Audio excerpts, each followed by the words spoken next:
Welcome, y'all. Hey, Krystin. Hey. How are you? I'm good. How are you? I'm good. I'm getting comfy. How are you feeling? Good. With your story, are you ready? I am as ready as I'm going to be.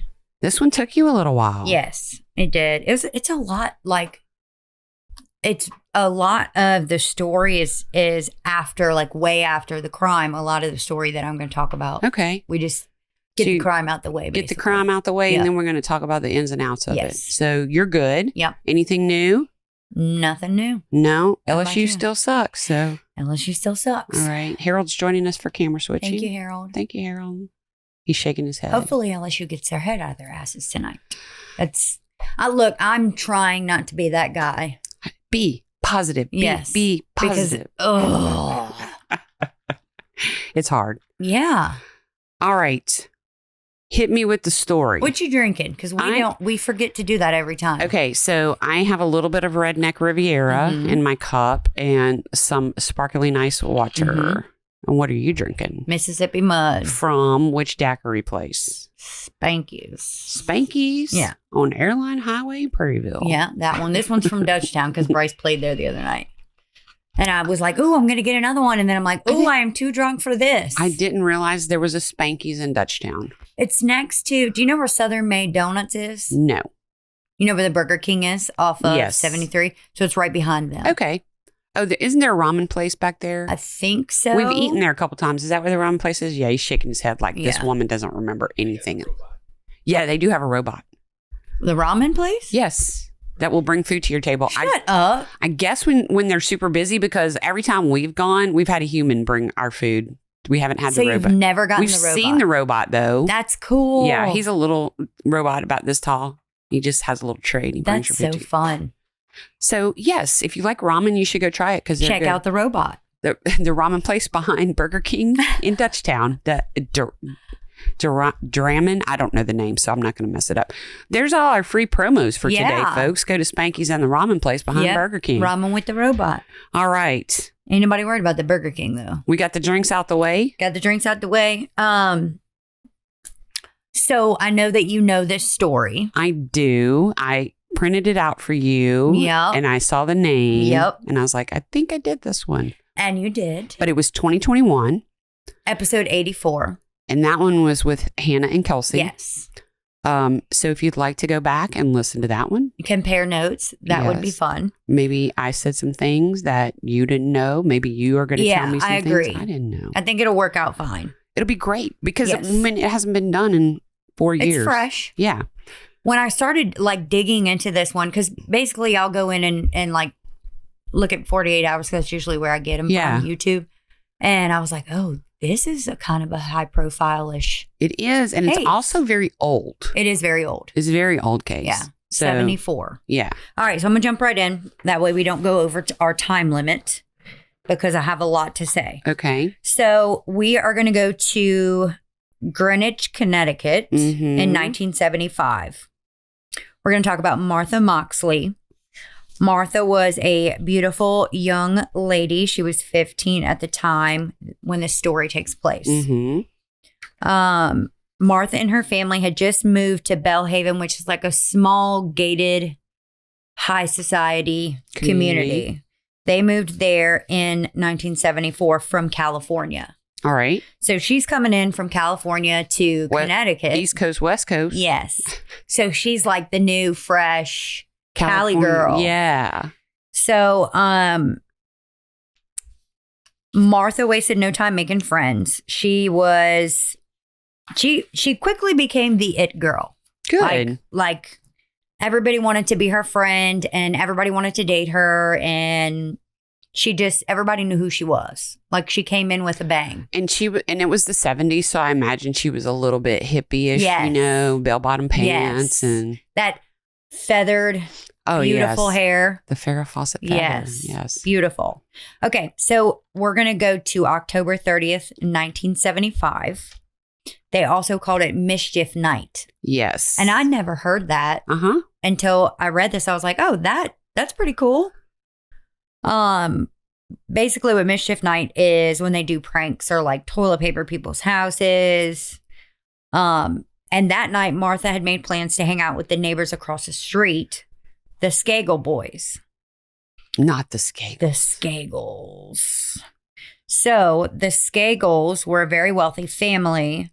They were the cousins to the Kennedys. So they had connections. They had connections. One of an aunt married a uncle, and it was all by marriage. But they took pride in the fact that they were related to the Kennedys. The Skakel family was a large family. They had 7 children, 6 boys and 1 girl. Bless her heart. I know. She got beat the fuck up. Yeah, when she was a kid. she did. Okay, so Martha and 2 of her friends went over to the Skakel house to meet up with Michael Skakel, which was one of the boys that was her age. Okay. So they were both 15 at the time. This was around 9 p.m.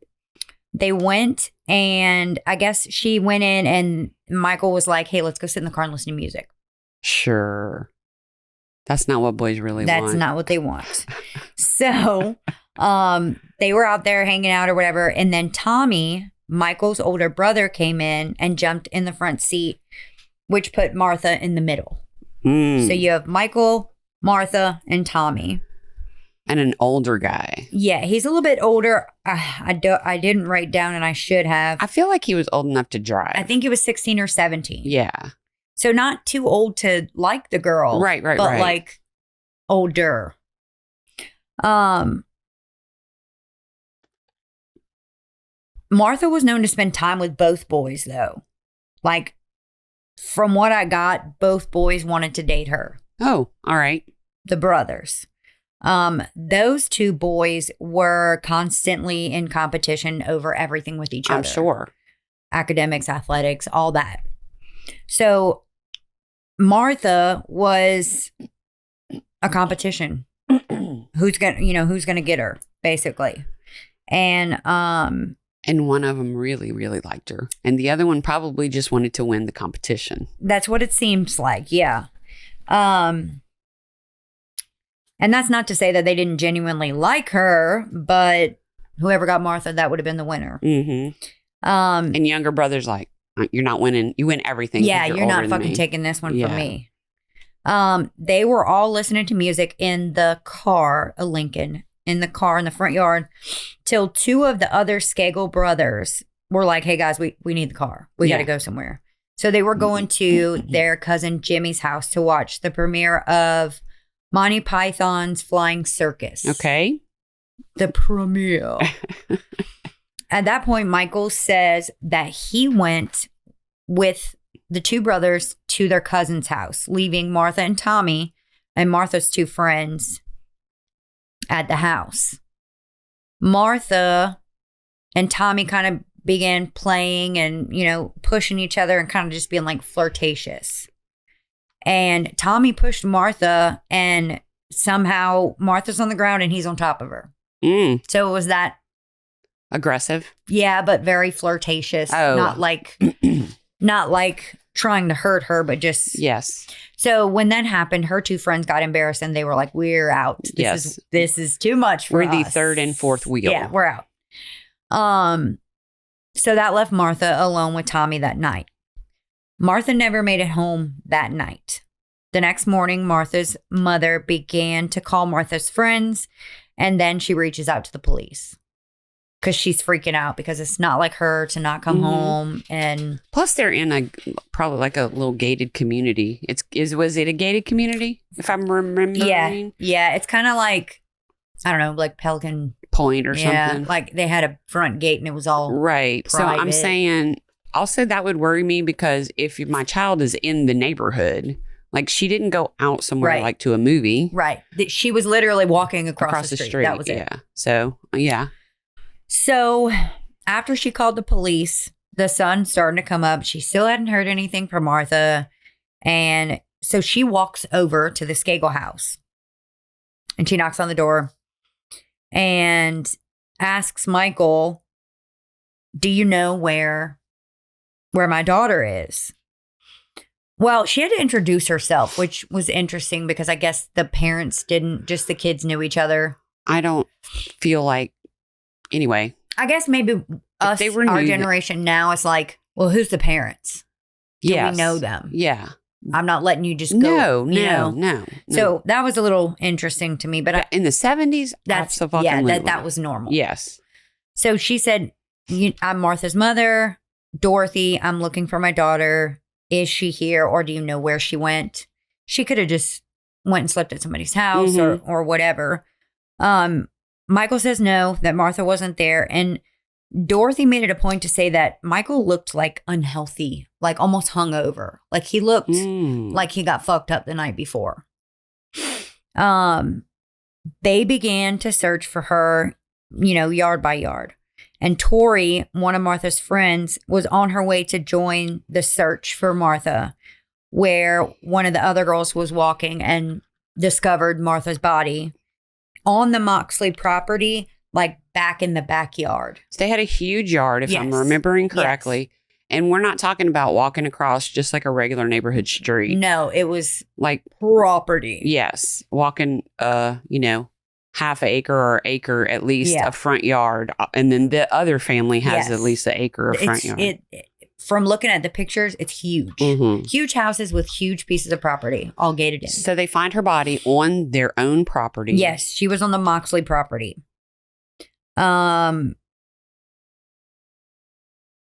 So the investigators, they arrive on scene and find Martha covered in blood, like so much blood that they couldn't even tell what her hair color was. That's how messed up she was. Wow. All the injuries were to Martha's head, and they could see where, like in the grass, they could see where her body had been dragged to where it was. Oh, gosh. So it wasn't that she got killed in the backyard. Yeah. They had plenty drag marks. They followed the drag marks to the front of the Moxley driveway, where they found a huge pool of blood. How did Dorothy not see that? Was it dark? Okay, so it's fall. Yeah. It's almost Halloween. Well, at this point, it is Halloween. That day, yeah. It could be really dark already in the morning. That's true. And let's say maybe she's like me and had the one-track mind. Well, maybe she's like me and she wakes up at 3:00 in the morning, and that's when she found her daughter not home. That's true. And went over to the neighbor's house. That's true. So that's true. So around that same area where that big pool of blood was, they found what they believed to be the murder weapon, which was a golf club, a 6-iron to be exact. Martha had been struck so hard that the shafts of the golf club snapped into portions, and there was a piece of the golf club that had been shoved into her neck. That's some extreme rage. Yes, severe rage. So the golf club, they looked into the golf club and to see where it came from. And the golf club belonged to a set that Ann Skakel had. And Ann Skakel was Michael and Tommy. She was the mother of all of them. She passed away from cancer. Oh my gosh. 2 years before. So we have a dad who's a wealthy businessman. Who's gone all the time. Who's got 7 kids, 6 of them who are boys. Yes. No supervision. Nothing. And at the time that this happened, the dad was on a hunting trip. So there's no... Yeah. There's, I guess, the older siblings, because if we're talking about 17, they're old enough. I mean, but the golf clubs were hers. So that's... that had to be shocking right off the bat for the police and her family. To be like, what the fuck? Yeah. Like, we thought it was fine for her to hang out with them, and this is what's going on. So they started investigating into the Skakel family, along with what Martha had written in her diary. What she wrote really wasn't like favorable to the Skakel boys. She wrote in her diary daily, kind of just what happened like that day. Like a journal. Yes. Yeah. On September 12th, so this is before the murder, she wrote that she was going to get ice cream with Tommy and Michael, and how she was damn near sitting in Tommy's lap, and how he kept putting his hand on her knee, and she really wasn't like, oh yeah, I like it. It was more like he's being aggressive. Like, I don't really want him to be doing that. But she was sitting on his lap, right? She says nearly in his lap. Okay. So if I'm guessing, they were squished into a booth. Okay. Ice cream. Yeah. In October, she writes about Tommy and how he was being an ass at the dance and he kept putting his arm around her and trying to make moves on her. Whether or not she was like... He was just too pushy for her. He was like trying to get her, but was like aggressive about it. He's the older boy. Yes. He just wants another notch on his bedpost. Yes, that is exactly how she I wants felt. a real boyfriend. Yes. Yeah. The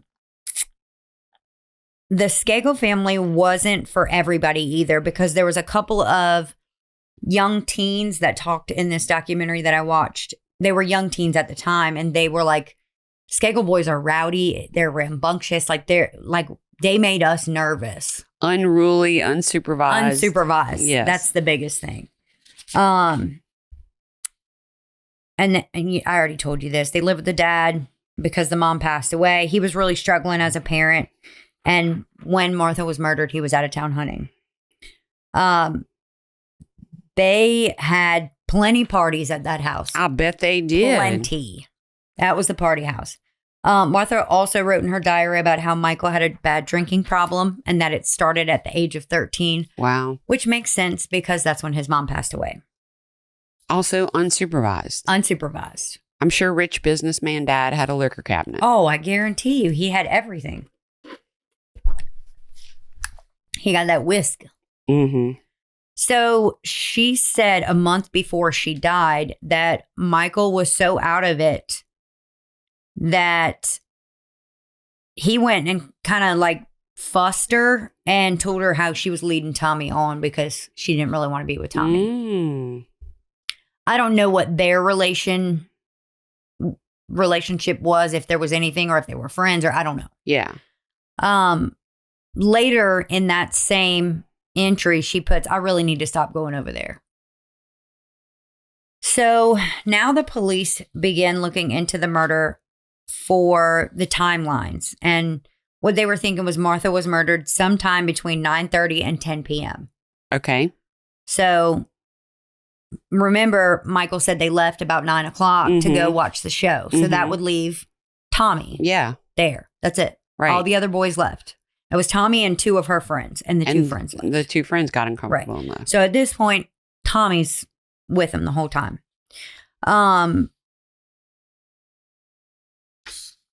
Tommy said that around 9:30, he went inside to write a paper about Abraham Lincoln. Whatever. Right.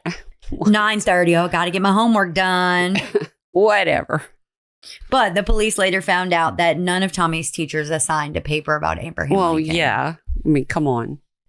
The police originally considered Tommy as a prime suspect. However, even though there was no paper assigned, he had a solid alibi because they hired a new tutor. I remember this guy from when I did the research. They hired a new tutor. He was basically a babysitter and a 100%. tutor all in one. He's make sure the kids are inside by midnight. Okay, right. tutor. Yes. And so he basically gave the alibi of, well, I saw him and he wasn't out of breath and he wasn't covered in blood. And yeah. he was inside watching TV with me at 10 o'clock. Yeah. So they removed Tommy as a suspect completely. They were just like, okay, tutor said. These rich people, we're just going to take their word for it. Yeah. Like there's nothing suspicious about that. So a few months after the Skakel family decided that they weren't going to cooperate with the police anymore. Mm-hmm. They were like, we have nothing else to say, and we weren't involved.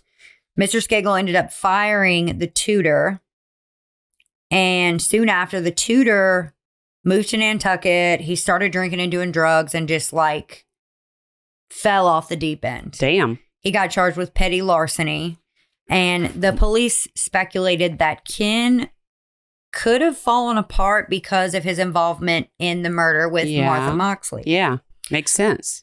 Plausible. But they also felt like the way that she was killed, Ken didn't know her. Like, he moved in their house that same day.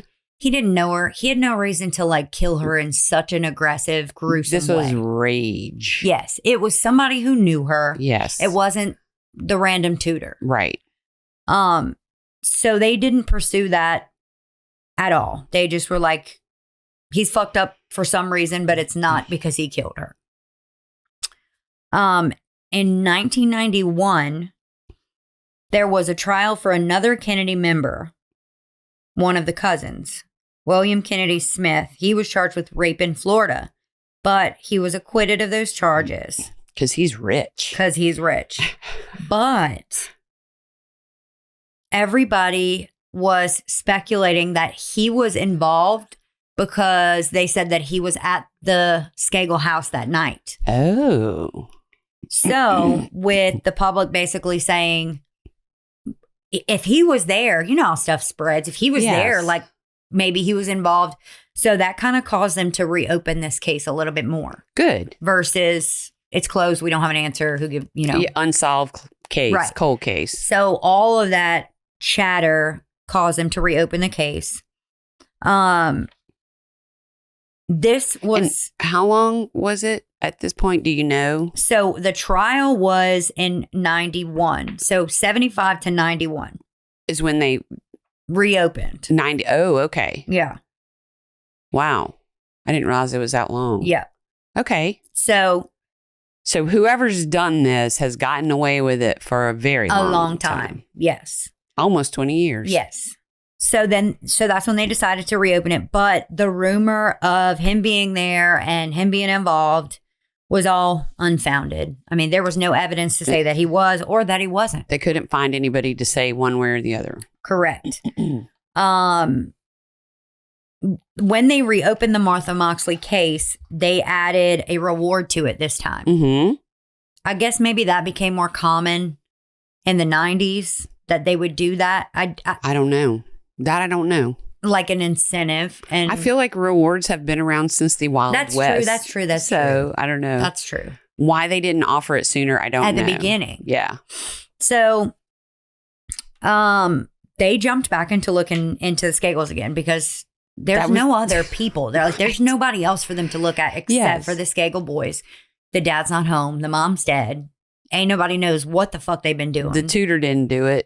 If the tutor didn't do it and the tutor wasn't involved. The butler did it. It was the butler. So, they started looking into Michael now. Okay. To remind everyone, he's the younger of the two boys that we're talking about. Correct. Michael and Tommy. Yeah, Michael's the younger who liked Martha and Tommy's the older who liked Martha. Mm-hmm. I wish I had a better understanding of who she liked. I feel like Michael really liked her. Yes. Knows his brother is a fucking dick. Yes. Who just wants to get in her pants. Yes. So I feel like he, other girls that Tommy did this with, he probably didn't. Was like, who gives a fuck? But he really liked her. I think he really liked her. Yeah. I agree. Based on the research that I did, I think that his feelings were genuine. Yeah. I don't know if hers were towards him or it sounds like she had a zillion options. Yes. She's the new Cali girl. She's been there a year. Everybody wants her. Mm-hmm. And she was beautiful. Mm-hmm. She was. She was a beautiful young woman. So they start looking into Michael because, come to find out, Michael lied to the police. But Tommy did too. Tell me. Mr. Skakel, Michael and Tommy's dad, ended up hiring his own team to investigate this. Because my people, well, they're going to investigate properly. I can imagine his thought process is, one of my two dipshit sons did this yep. and I need to know what I'm facing. And what I have to do to cover it up. And rich people. That's exactly how it seemed. Because when you hire your own private investigating firm, they report to you. That's it. They don't report to anybody else. They give you a report of what they found, who they talked to, and all of that. Yes. So in a perfect world, that sounds great. Yes. At least as a parent, this one fucked damage up. Control. Let's send him away. Send him across the country. Yeah. So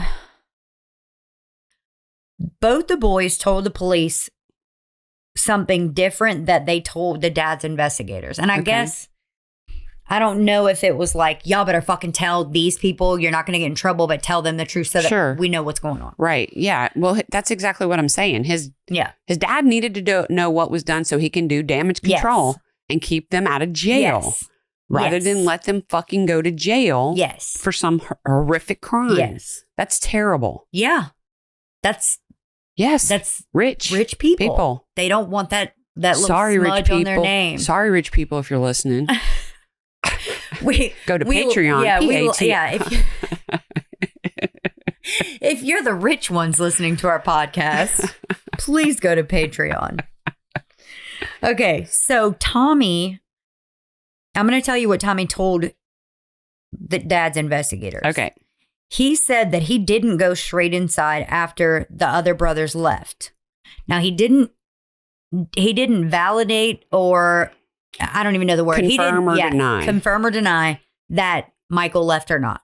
He just said after the brothers left, he stayed outside for around 20 minutes making out with Martha. And like there was some sort of semi-sexual encounter. And then he went inside. Semi-sexual encounter? Mm-hmm. You didn't go inside. Mm-mm.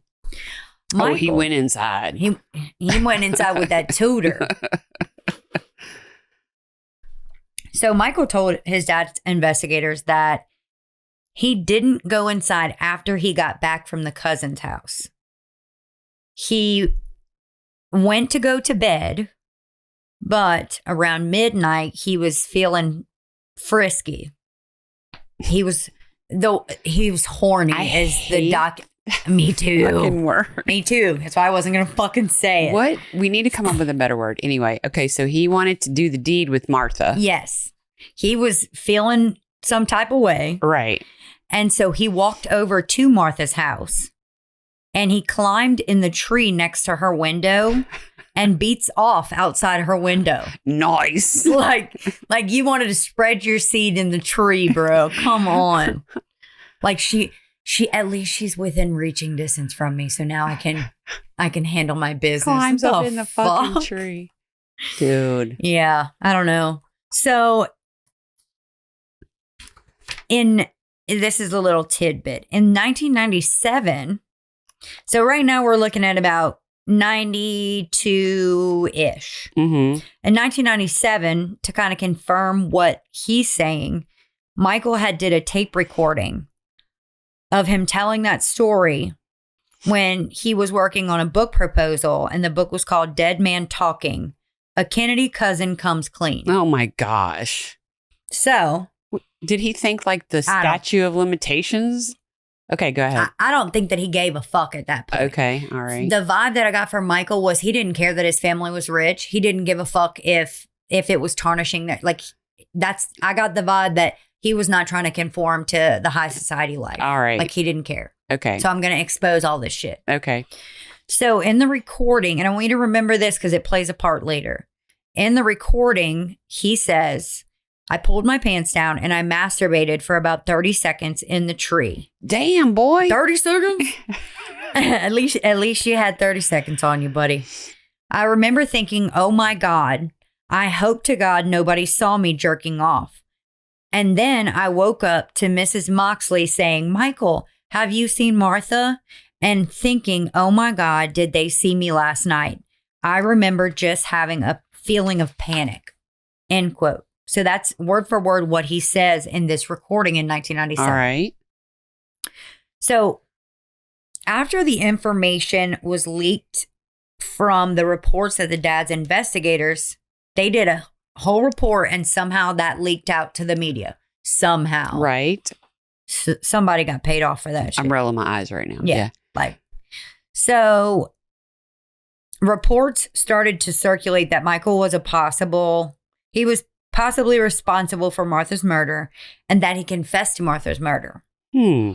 Reports said that he confessed to someone while he was in a reform school that his father sent him to after a drunk driving incident. This is another reason why I feel like Michael was just like, fuck y'all. Fuck the system. I don't care.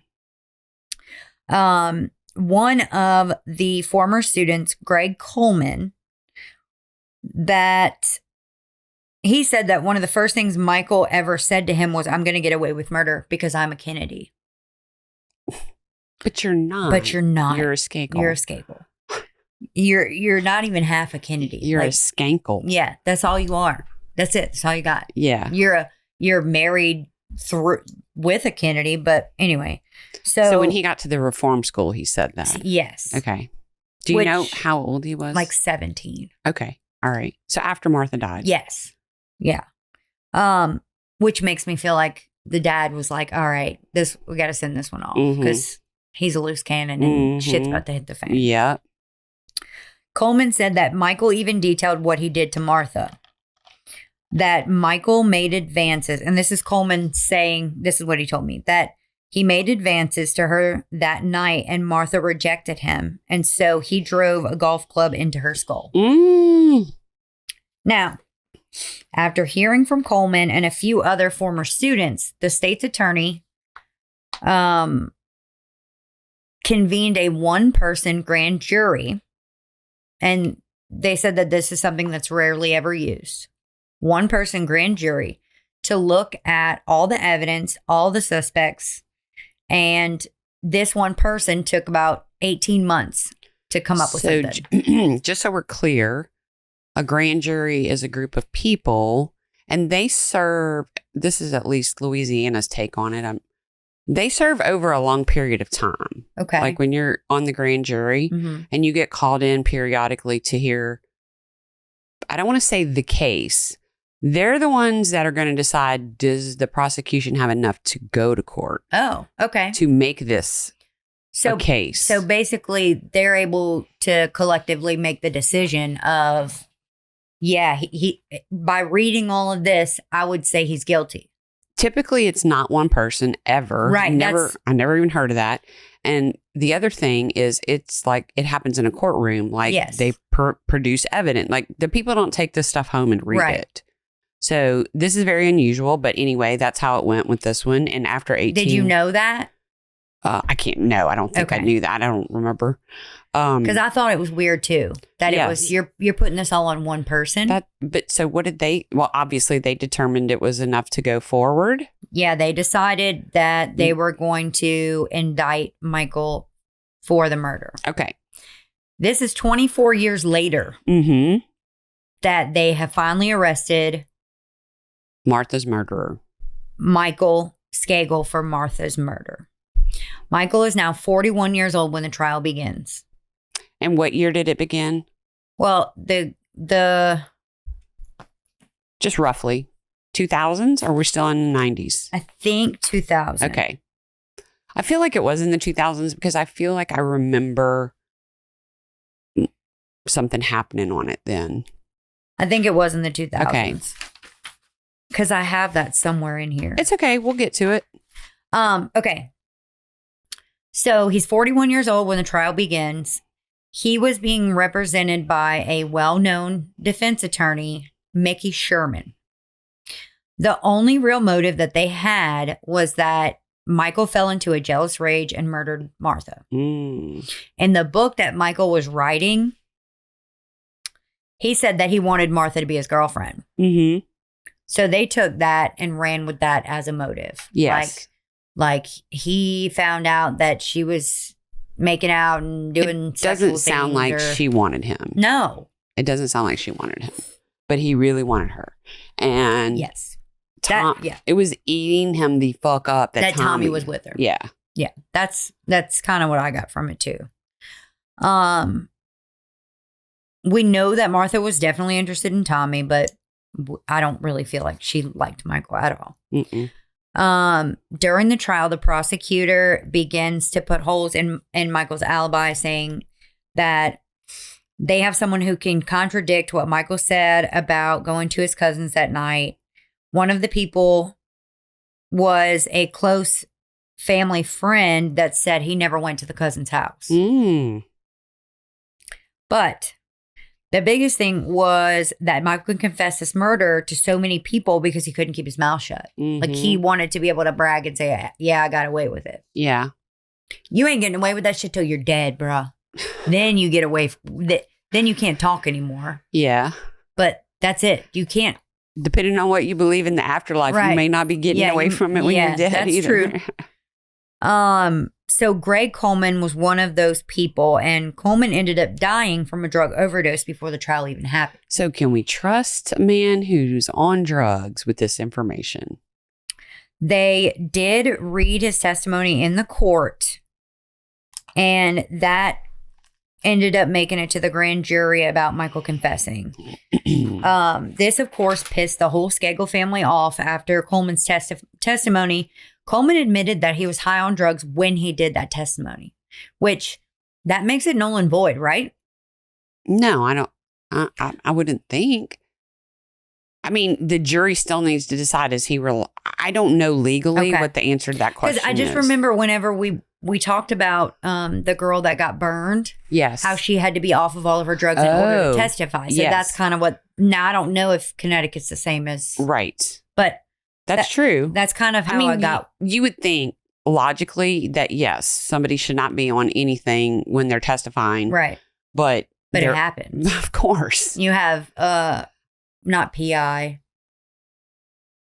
CIs, confidential informants. I guarantee you they're all high on drugs when they come in. Yeah. So they took his testimony and read it-ish, but they also had a lot of people that Michael talked to, and he implied he didn't confess like Coleman says that he did to him. He just kind of was like, I murdered this girl, yada, yada, yada. Basically just implying that he did do it. Yeah. But didn't say it was Martha Moxley and this is what happened. Right. Like how Coleman said it was. They played the recording that Michael did for his book. Right. In trial. The clip that they played was edited to say only this. Now, remember what I told you? Yeah. This is the clip that they edited to say, and this is what they played in court. Oh my God, did they see me last night? And I remember just having a feeling of panic. Oh, yeah. They needed to hear the whole thing. Well, as his defense attorney, you should turn around and play the whole thing. That's all they played. That's how you could rebut that. So. Yeah, it looks really bad. Yeah. Yeah. If that's all you're playing. So some say that this was, a lot of the jury is saying this is what sent us over the edge of him saying that. Well, they didn't hear the whole story. They didn't hear what the hell was happening prior to. The jury met for 4 days, and they came up with a conviction for murder, and Michael was given 20 years to life. Now, a few months after the trial, Robert Kennedy Jr. took to the media to advocate for Michael based on the prosecution only playing that edited clip. He basically said they took what he was saying out of context and made it how they wanted it to sound. Of course. Editing. Yeah. Because what they didn't play was, I remember thinking, oh my God, I hope nobody saw me jerking off. Right. Like, so now. How embarrassing. Right. That you, first of all, come on, bro. I could have left that out of the story completely, that I'm going to go say shamelessly, I beat off in this girl's fucking tree next to her window. I know. That's so stupid. So when they were questioned about the clip being played only in the smallest portion, the prosecution said, no, I don't think so, because it's a fair suggestion based on the evidence of the case. So basically saying, I don't give a fuck because he was convicted. Yeah. I mean, all that does is open up an appeal. Correct. So the problem was that if they would have played it in context, the way that it was stated, the jury could have completely changed their verdict. Sure. There was a lot of them that said, went back and asked them, if you would have heard this, it would have been like, oh, hold on, because that don't tie into what you're saying. So Robert Kennedy Jr. was out to get Michael out of prison because he believed he was innocent. But he died in a plane crash. No. But he did have another person in mind to be the murderer. Tommy. Robert Kennedy Jr. got a tip from a former classmate of Michael's, a man named Tony Bryant. Who the hell is this coming in at the 11th hour? He said that he knew who actually killed Martha Moxley. All right, Tony Bryant. Why you didn't come up sooner? Where you been, boy? So they went to Florida to meet up with Bryant in 2003, August 2003. Mm-hmm. In the video that they took, because they're like, we ain't fucking taking no chances. You're doing the shit on the video. Yeah. We're going to have this at least kept. He told them that him and two other boys went to Belle Haven that night, the night of the murder. Mm-hmm. They asked him if he believed that those boys killed Martha, and he said, there's no doubt in my mind that they were involved. Mm. The boys' names are Adolph Hasbrook, or they called him Al, and Burton Tinsley. Both boys Bryant knew from New York City.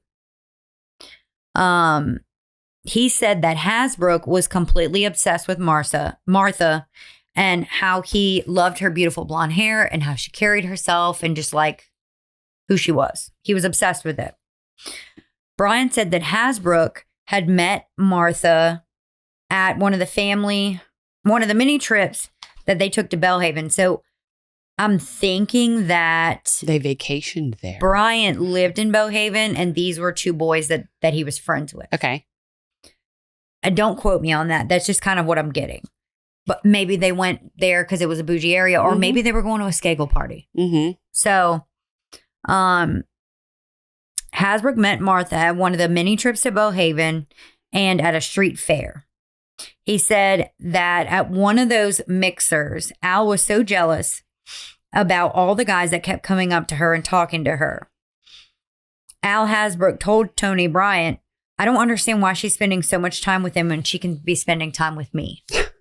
Okay, Michael. Like, go beat off outside of her fucking window. Maybe that'll win you some prizes. I hear there's a line. Right. Get in line.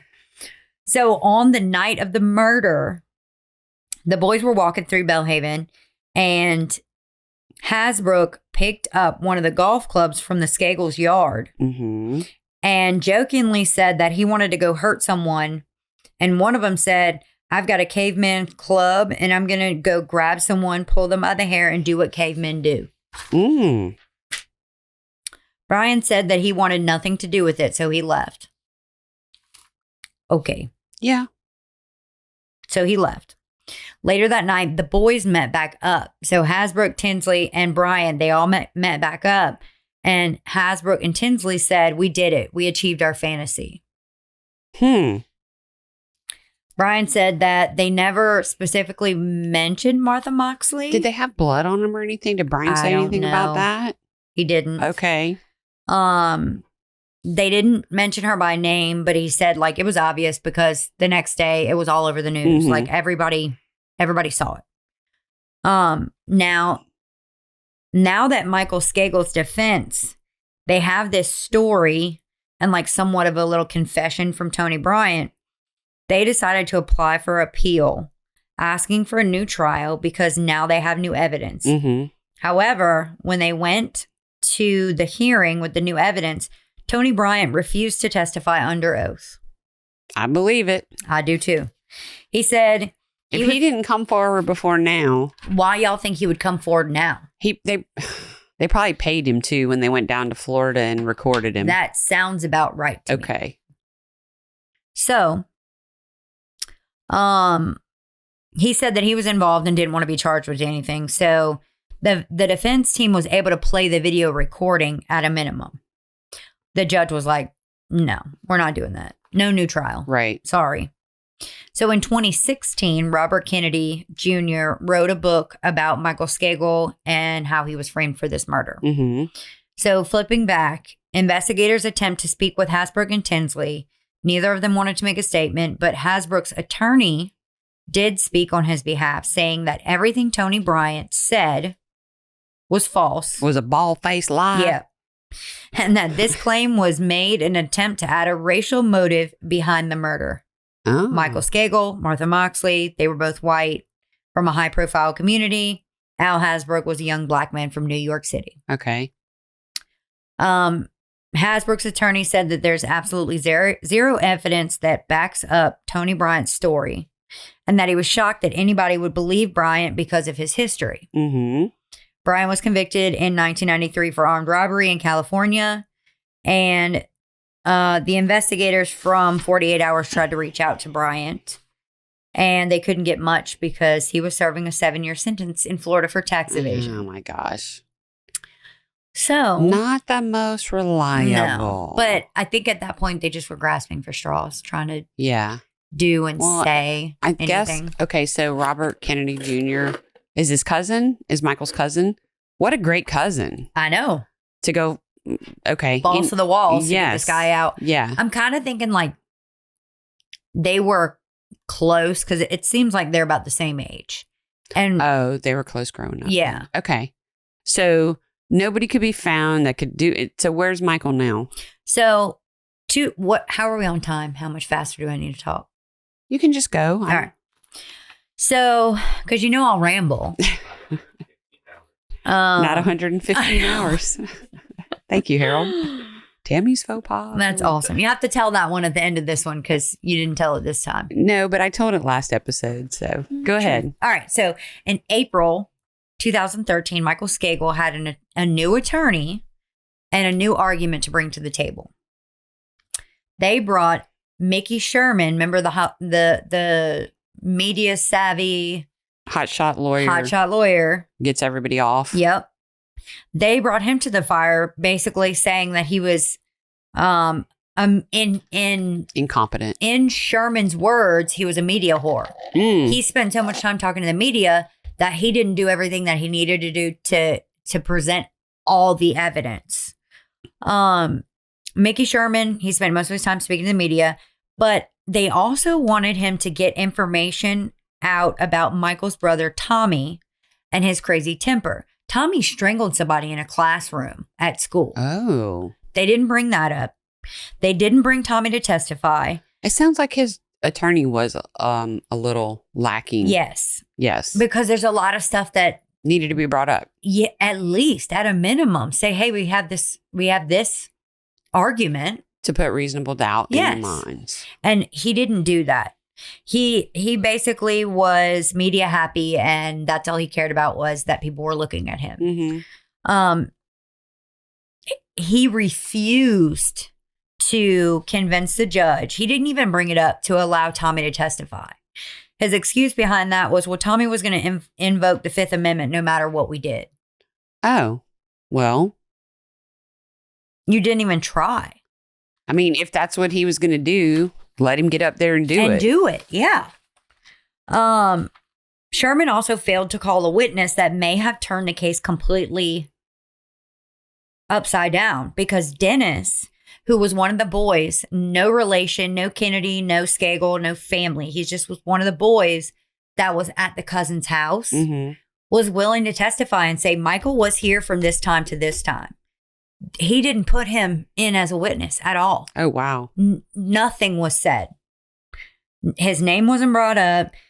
They did nothing to try and get Michael some sort of... He was incompetent. Yes. So, Dennis puts Michael at the house, but has no reason to lie, no ties to the family, nothing. So with that being said, the conviction, because now we're in another trial in 2013 with this new lawyer and this new evidence. So after Dennis testified, after they brought up the fact that Tommy had a temper and Tommy did this and Tommy did that, they were able to get the conviction overturned. Good. After Michael being in prison for 11 years, he was out on bail waiting a new trial. Okay. So now in 2016, which is the same year that the Kennedy wrote his book or published the book, the Connecticut Supreme Court decided that the defense Michael had in the original trial was adequate. Oh, no. And they reinstated his conviction. Oh, wow. Michael now he was faced with going back to prison, filed for a reconsideration, and in 2018, with a new judge on the bench, they reversed what was said in 2016 and ruled that Michael Skakel was entitled to a new trial. Okay. That trial never happened. The state spoke with the courts saying that they would not be willing to retry Michael Skakel because they didn't have sufficient evidence to try this case again. He's free. So he's free. So on October 30th, 2020. So it's like to the day. To the day. Because it started on October. To the day. 45 years after Martha Moxley's murder, they announced that they would not retry the case. And as of today, no one has been convicted of Martha Moxley's murder. And that's it. Do you personally feel like it was Michael? Or do you think it was Tommy? I don't know. Yeah. I don't think that Michael was innocent. If I'm remembering from my research, it made me feel like he absolutely had something to do with 100%. This. But that he was a little off, like ever since it happened. Mm-hmm. You know what I mean? But I don't think, in my mind, Tommy had something to do with it. And the reason why Michael was so fucked up is because he found her body.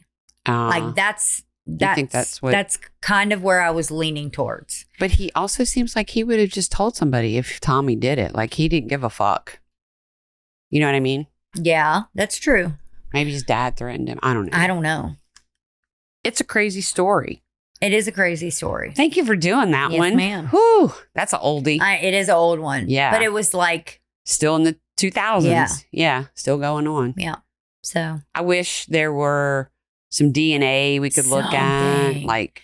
Fingerprint. Do we still have the golf club pieces in... Right. In evidence. Can we check that shit? Yeah.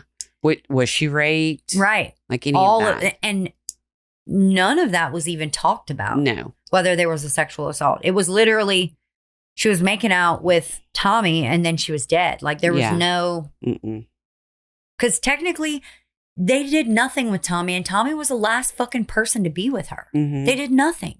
Like by his own admission. Yes. Based on what this tutor says. Mm-hmm. Like I felt like that was odd. Yeah. But it would be helpful to know what his background was before. Right. Had he ever been in trouble? Was he using drugs? Like, if he was a straight ace before and then all of a sudden. Right. Now he's falling off the fucking So he's end. lying for somebody at that point. You know what I mean? We could speculate. I know, for hours. Thank you so much. Yep. All right. Yes, wow. Oh, I hear my puppy whining. He's like, let me in, please. Harold. Thank you for camera switching. He just did a nod like, sup, girl. Sup. All right, guys, if you want to help support the show, you rich folk out there. The richins. Go to Patreon, Patreon/grits. Help support the show. We appreciate you all who support the show so much. We love all of our listeners. But, yes. We do appreciate those funds. Go to Facebook. Grits group, family, friends, and fans. Mm-hmm. Also a Grits page, gritswithasideofmurder.com. All the things. All the YouTube. Thank you for helping us reach 1,000 subscribers. We're going to earn a penny a month now. Yeah. All right. We love y'all. Tell your mom and him to listen. We're going to let Zydeco Mike take us out. Bye.